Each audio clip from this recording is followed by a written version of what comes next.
안녕하세요. 큐비스 성형외과 대표원장 변광입니다. 오늘은 이제 사각턱 수술 후에 생길 수 있는 부작용 중에서 미용적으로 생길 수 있는 부작용과 예방법에 대해서 자세히 설명을 드릴까 합니다. 사각턱 수술 부작용에는 어떤 것들이 있나요? 보통 이제 사각턱 수술 후하고 나서 턱 라인 자체가 완전히 무너지게 되는 흔히 개턱이라고 표현을 하게 되는데, 예를 들어서 근육이 컸던 분 같은 경우는 이 뼈 자체가 생라지게 되니까 쭉 펴져 있던 근육이 이렇게 올라붙으면서 근육이 오히려 위쪽에 더 커 보이는, 그래서 땡그랗게 보이는 이런 현상이 또 생길 수가 있고, 살집이 좀 있던 분들은 뼈 자체가 소실되면서 지탱해 줄 수 있는 부위가 없어지게 되니까 피부가 처지는 현상들이 생기게 되고, 얼굴이랑 사각턱 뼈가 경계를 이렇게 지어주게 되는데, 이 뼈를 깎게 되니까 얼굴이랑 목이랑 일자가 돼서 전혀 경계가 없어지는, 그래서 턱이 아예 안 보이는 현상이 생기게 되는 이런 부작용들이 많이 발생을 하게 됩니다. 사각턱 수술로 인한 부작용 해결 방안이나 예방법이 있을까요? 아까 말씀드린 부작용에 대해서 각각에 대해서 설명을 드린다면은, 흔히 개턱이라고 하는 것은 이 각 자체가 살아 있어야지 인간의 모습이 되게 되는데, 이 각을 너무 많이 없앴기 때문에 흔히 개처럼 보인다 해서 개턱이라고 얘기를 하는 거거든요. 그래서 의사나 환자나 너무 욕심을 내서 턱뼈 자체를 너무 과하게 절제하는 경우에 이런 현상이 생기기 때문에, 환자분께서는 어느 정도 적절한 선에서 의사와 상의를 해서 적절한 범위의 뼈를 축소를 하는 것이 개턱을 예방하는 방법이라 생각됩니다.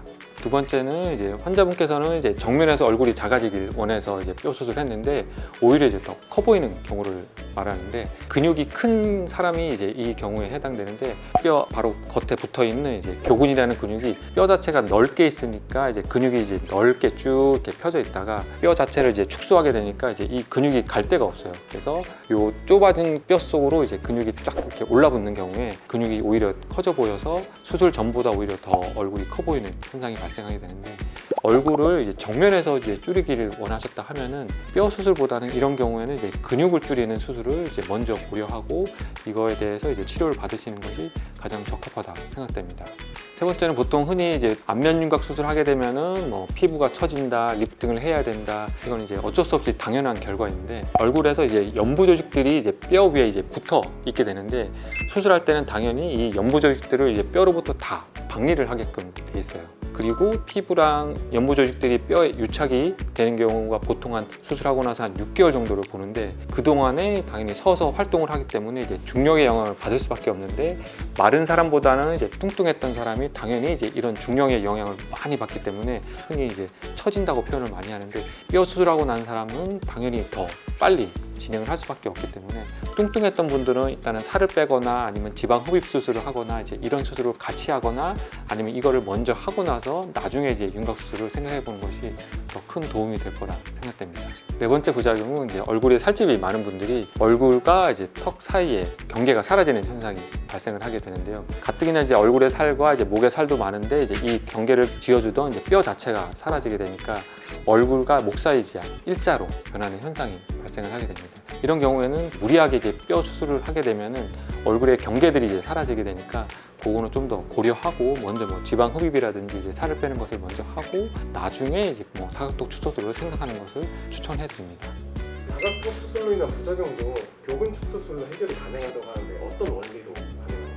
아까 말한 것처럼 사각턱 뼈 위에 붙어있던 근육이 뼈가 사라지게 되니까 올라붙으면서 근육이 더 땡그랗게 보이는 이런 현상들이 많이 생기는데, 이런 분들 같은 경우는 먼저 사각턱 수술을 하기 전에 교근축 수술이라는 턱 근육을 줄이는 시술을 먼저 고려해보고, 또는 요즘에는 안면 윤곽 수술할 때 교근 절제술이랑 같이 병행해서 하는 경우도 많이 있을 거예요. 그 이유가 뭐냐면은, 단독으로 해서 사각턱 수술을 했을 때 큰 효과를 못 보기 때문에 요즘에는 근육을 줄이는 시술을 같이 병행한다 생각하시면 되고, 그래서 만약에 환자분께서 정면에서 얼굴이 줄어드는 것을 주된 목적으로 뭔가 계획을 하고 계시다면은, 뼈 수술만 고집할 게 아니라 연부 조직을 줄이는 지방 흡입이라든지 아니면 근육을 줄이는 이런 수술을 먼저 받아보고, 나는 더 큰 효과를 보고 싶다, 이걸로는 만족을 못한다, 그런 경우에만 뼈 수술을 생각하는 것을 권해드립니다. 사각턱 수술을 고려할 때 주의할 점이나 이런 게 있을까요?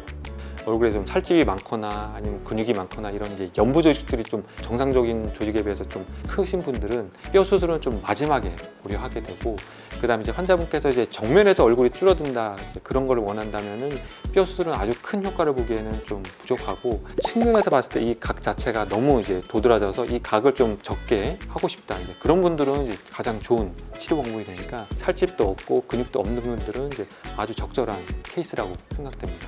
개인마다 가지고 있는 이제 얼굴 형태도 다양하고 또 환자분께서 정확히 원하는 것도 이제 다르기 때문에 환자분께서는 너무 고민하지 마시고 이제 정확한 상담은 이제 병원에 내원해서 상담 받으시면은 어떤 치료 방법이 더 적절한지에 대해서 자세히 설명을 드릴 수가 있으니까 병원에 내원하실 것을 이제 권해드립니다.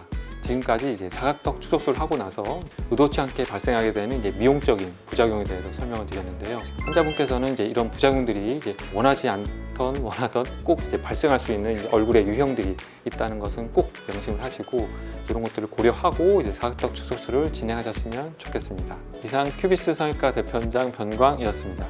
감사합니다.